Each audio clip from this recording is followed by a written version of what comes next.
Bonsoir à tous, alors une petite vidéo d'information car il y a pas mal d'infos qui sont sorties ces derniers jours. Tout d'abord, l'ajustement du prix de la Model S qui perd 4000 €, que ce soit pour la grande autonomie ou le modèle performance. Alors il y a plusieurs raisons à ça. D'abord parce que les ventes se tassent, c'est clair, que ce soit en Europe notamment, mais aussi aux États-Unis.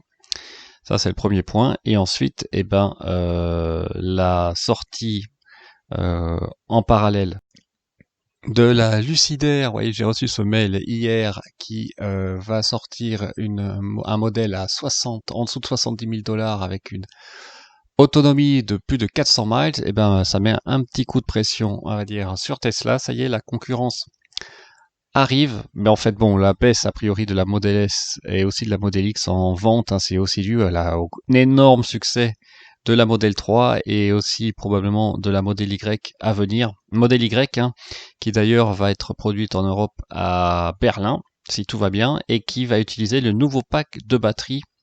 Ça, c'est une bonne nouvelle. A priori depuis le début, donc c'est-à-dire que la production en masse des cellules aux États-Unis vraiment s'accélère. Et donc ça va être intéressant parce que là vraiment on aura des performances encore vraiment nettement améliorées pour la Model Y s'il y a le nouveau pack de batterie, que ce soit les performances ou même l'autonomie, puisqu'on peut considérer avoir des packs de même volume mais qui proposeront évidemment une capacité bien plus grande. Alors reste à voir par contre le prix. Ça, à mon avis, Tesla va à grandir sa marge et va pas plutôt baisser les prix de la Model Y, à mon avis, ça c'est clair. Et puis l'autre très forte information de la journée, c'est que ça y est, le nouveau FSD Beta va être released pour libérer, on va dire, pour des bêta-testeurs vraiment privilégiés aux États-Unis qui vont pouvoir tester en priorité. Alors normalement, les EAP peuvent pas vraiment communiquer, on n'a pas de site YouTube, donc on va voir, il faut quand même vérifier ça attentivement. Et on en parlera demain, de toute façon, pas demain, pardon, samedi le 17 à 21h, des avantages et inconvénients de l'autopilote et du FSD et des freinages fantômes, voire en espérant vraiment qu'il y aura un bond en avant avec ce nouvel algorithme dit 4D qui va combiner les caméras et puis la notion de temps en même temps, d'où la notion de 4D. C'est-à-dire que la voiture va voir normalement les objets en 3 dimensions, alors on ne sait pas jusqu'à quelle taille, mais en plus il y aura la notion de temps, déplacement évidemment dans l'espace qui va être pris en compte. Donc en théorie ça devrait changer pas mal de choses d'après Elon Musk. Moi j'attends de voir en Europe avec les restrictions qui s'appliquent dues à la législation européenne.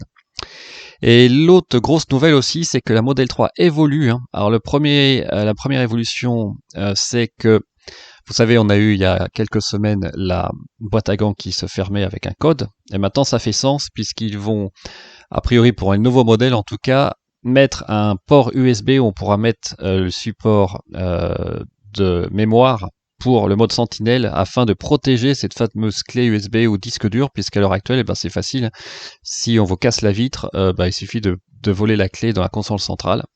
Et le problème est réglé. Donc il y en a certains qui ont eu le problème d'ailleurs aux Pays-Bas, à Amsterdam, puisque les gens maintenant commencent à connaître, les voleurs, comment faire. Et en parlant de console centrale, voilà la nouvelle console centrale qui est vraiment plus classieuse d'après moi, qui va être mise sur les nouvelles Model 3 avec un clapet finition mat qui coulisse a priori, alors qu'avant, vous savez, il y avait une rotation à 90 degrés. Donc honnêtement, oui, c'est clair que ça donne un aspect plus qualitatif à la console centrale, il n'y a aucun doute. Donc c'est une bonne nouvelle. Et là, vous voyez vraiment la différence d'aspect entre les deux. Donc c'est bien. Vous voyez, la Model 3 continue à évoluer de son côté. Alors reste à voir, est-ce qu'on aura une sorte de kit qu'on pourra adapter pour mettre un port USB dans notre boîte à gants? J'espère, ou trouver un moyen, parce que c'est vrai que c'est pas terrible de laisser la clé USB ou le disque dur dans la console centrale. Alors vous avez les hubs que vous pouvez mettre où la clé peut être cachée dans un opercule, mais c'est quand même pas parfait. C'est clair qu'un voleur bien renseigné, c'est facile pour lui de voler la clé. Et pour continuer les informations, et une bonne nouvelle aussi, c'est que la Model Y en version 7 places va commencer à rentrer en production et les premières voitures livrées, a priori aux États-Unis, ce sera courant décembre. Donc ça c'est bien et j'ai hâte de voir aussi comment vont être disposés ces sièges arrière. Car bon, il n'y a quand même pas un volume énorme derrière la première rangée de sièges, la deuxième rangée de sièges, pardon. Et surtout, quel volume ça va prendre du coffre, sachant qu'à l'heure actuelle, le volume de la Model Y, c'est énorme. Hein. Si vous combinez le coffre arrière et avant, vous avez vraiment un volume incroyable. À mon avis, presque plus de 200 litres par rapport à la Model 3. Donc, c'est vraiment remarquable. Et si vous regardez bien dans les projections qu'on trouve sur Internet, voilà ce que ça pourrait donner. Alors si c'est dans ce sens-là, ça peut être pas mal. Alors il faut voir comment se fera l'accès depuis les portes arrière. Est-ce que les sièges arrière vont coulisser ou se rabattre dans un système différent de l'heure actuelle, hein, parce que c'est quand même pas facile. Alors bien sûr pour atteindre la troisième rangée de sièges, à voir. En tout cas bon, c'est sûr que là, ça fait une super voiture familiale avec quand on veut jusqu'à 7 places, c'est vraiment idéal. Là, je pense que il y a de fortes chances que cette voiture, si le prix reste raisonnable, fasse un carton. Il n'y a pas de souci. À voir par contre, vous savez qu'il y a une nouvelle taxe pour les voitures qui font plus de 1800 kg, mais a priori, en France, ça ne touchera pas les voitures électriques ou hybrides. Donc, quand même, à surveiller de près. Et là, je voulais montrer en Automobile Propre qui a filmé les voitures de Renault électriques.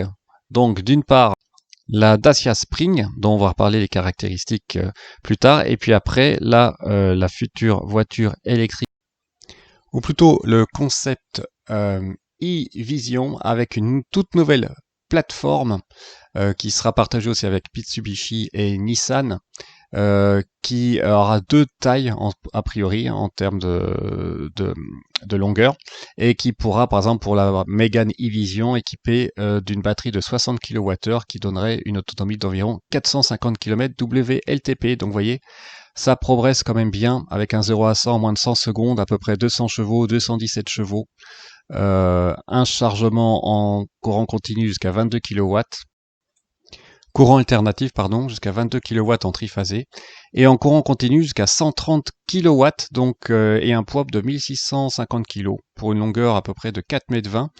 Donc, écoutez, voilà, ça progresse, c'est bien, reste à savoir évidemment quand est-ce que la voiture sortira, puisque là, Volkswagen a une bonne longueur d'avance, et l'inconnu aussi, c'est le prix de la Dacia Spring, on ne connaît pas encore, mais c'est sûr que ça va être le prix très bas, sachant que les caractéristiques sont quand même assez limitées en termes de puissance. A priori 45 chevaux, 0 à 100 en 15 secondes, donc là c'est clair qu'on est loin d'une Tesla ou même d'une Model 2 à venir, mais bon, ça sera pas le même prix, c'est clair. Voilà, bah écoutez, j'espère que cette petite vidéo vous a plu, n'hésitez pas à vous abonner, laisser des pouces bleus et utiliser mon lien de parrainage si le cœur vous en dit. Merci beaucoup, bonsoir et à bientôt.